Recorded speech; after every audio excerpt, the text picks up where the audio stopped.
Hello, I'm Jennifer and I'm Minimalist My Way.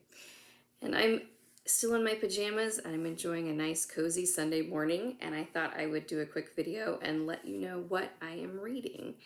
Um, I get most of my books from the library, although I do own several books that I want to either read again and again or make notes in as I'm reading. But recently I just went to the library and I just searched minimalism on the catalog and I went through all of the sections that it identified there would be books about minimalism. And I found some really neat books that I didn't know even existed. The first one is All You Need Is Less. And this is by Madeleine Somerville. And I'll leave all of these titles and authors in the show description as well. I picked it up because it was small and looked like I could read it pretty quickly.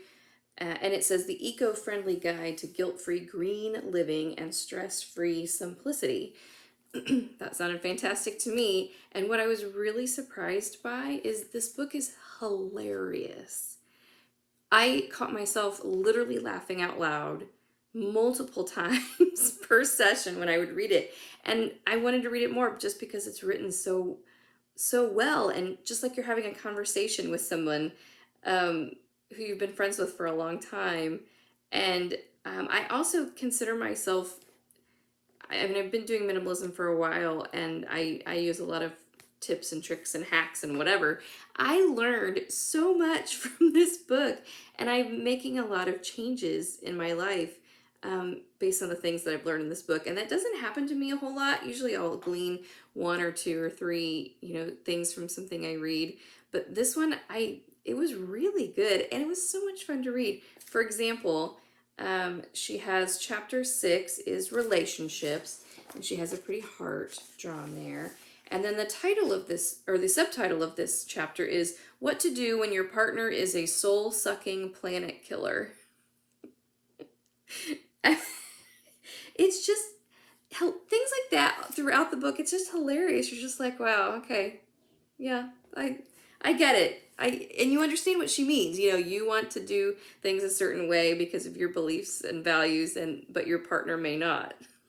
And while hopefully we don't call them planet sucking, soul sucking planet killers to their face, you get what she means. It was really hilarious. But from this book, I learned a lot of different things. Mainly, I've changed my toothpaste. And I'm not using traditional toothpaste anymore. I'm using the recipe that she gave in this book. Also, my shampoo and conditioner, I have completely changed as well. To the recipe that she uses in this book. It's just a lot of really simple things that you can do, a lot of tips and tricks. It's great. And if you're looking to save money, a lot of these suggestions in here are also very, very cost effective. So check her out. The next book I picked up is from Gretchen Rubin, which of course I have known about her for a long time. I read The Happiness Project quite a while ago and really enjoyed it. This one's called Outer Order, Inner Calm. And Gretchen also has a fantastic writing style, very conversational, very easy to read. This book in particular was a very quick read because most of the pages are like this, where she has like one tip, she explains the tip, and then moves on. There might be 2 tips on a page if they're extraordinarily short, but lots of white space, very easy to read, very quick read.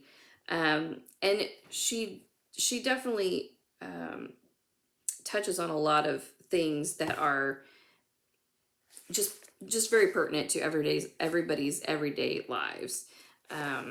It was a very good read as well, and I really like her, but I didn't know how many books she has actually written and how many books on minimalism itself. The Happiness Project wasn't really about minimalism, but it's a part of it. It's a part of it. So, but this was a very good book too, and just so quick of a read that I think you should check it out as well. So, Gretchen Rubin, Outer Order, Inner Calm. And then I haven't finished this one yet, but I heard about it from a self-care podcast that I listened to, and it's called The Minimalist Kitchen. and it's by Melissa Coleman. And she has a blog called the Faux Martha. And first of all, it's just really pretty.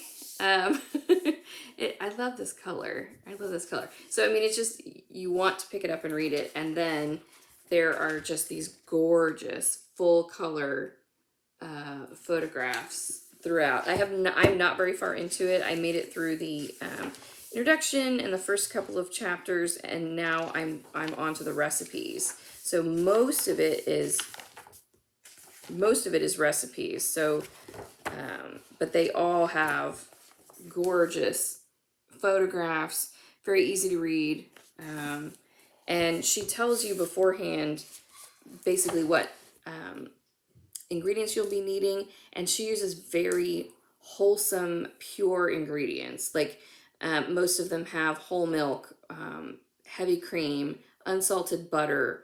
I don't know that you would lose any weight making the recipes in this book, because they're just all, I hate to say old-fashioned because they're not. They're very they have a very modern taste, it seems like, but very traditional ingredients where you're basically just using the same ingredients over and over to make different things, and then make them taste different with spices. But I mean, breakfast started off with homemade biscuits and homemade jam. I mean, yum. And they were quick. You know, you didn't have to let the biscuits rise 9 times, and you didn't have to, you know, do anything weird with the jam. And the jam was like 5 minutes. So it's traditional cooking using great ingredients for busy people that don't really have the time to spend making their own biscuits, but you can, and it was really neat. So I like I said, I haven't even gotten past breakfast, so I'm sure there's a lot more in this book, but I wanted to recommend it because I'm enjoying it.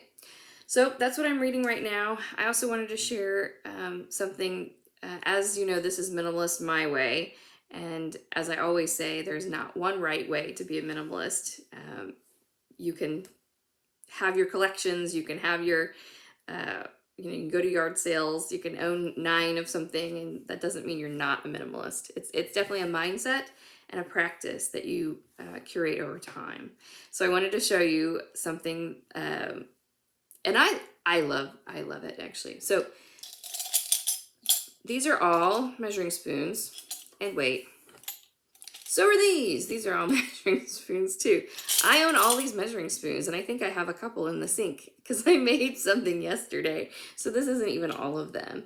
So when I cook, it annoys me when, you know, you need a tablespoon of cocoa powder, and then you need a tablespoon of, you know, maple syrup. And it's like, I'm gonna have to wash this tablespoon, you know, 6 times during this recipe, and that stresses me out. So minimalism is all about owning things that you value and reducing your stress. I value being able to have 3 or 4 tablespoons. I value being able to do an entire recipe without having to wash and dry one of these, or risk, you know, contamination when you're like, oh, I'll just blow it off, you know, and it'll be fine. I'll dip it into the white sugar, and then your entire white sugar is contaminated with cocoa powder because you missed a few specks on the back or whatever that you didn't see. It's annoying and stressful to me, and I don't really like cooking and baking and doing things in the kitchen. So anything I can do to reduce that stress and get me to actually make meals and things that I should be doing, it's great. So I have this one is all of my whole measurement. So this one is just teaspoons and tablespoons. So I know that if I need a teaspoon or tablespoon, I go to this jar. And if I need something that's a fraction, so like a 1/4, a 1/2, or an 1/8 of a teaspoon or a tablespoon, and I even have the coveted 1/2 tablespoon one here. I don't have very many of those because they are hard to find. And then I have one coveted 1/8 teaspoon. So it's very exciting. It's almost like a collection, but you can still be a minimalist and own all of these. You do you, and it's just about reducing your stress. So that's what I'm reading. That's what I'm doing. Thank you for watching and listening. If you would like, and comment below, that would be great. And subscribe if you'd like to, so that you can get more videos about what I'm reading and just about minimalism my way. Thanks.